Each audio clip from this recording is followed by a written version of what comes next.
दाउरा खोज्न आएको जङ्गलमा दिदी भाइ फुपू म आएको है।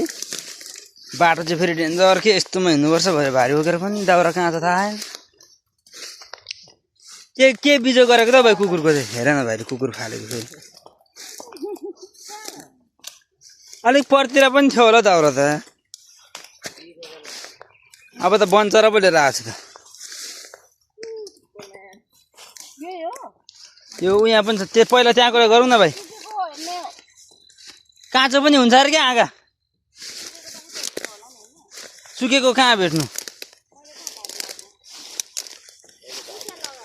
तिमीलाई एउटा कुरा यता आउँदै फुपू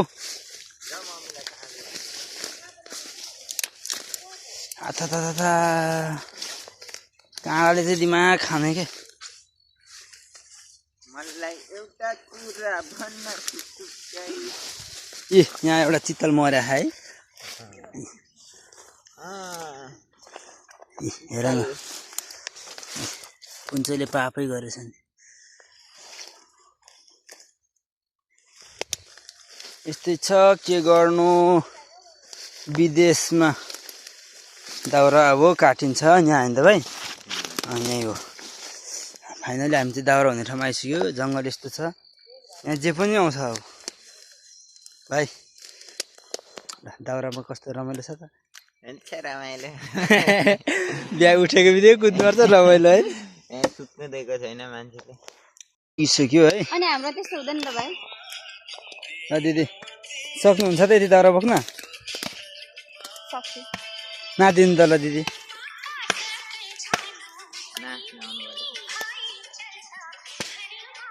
फुपू भारी पुगे त हाम्रो फुपू टक्क यहाँ दाउरा काट्दै हुनुहुन्छ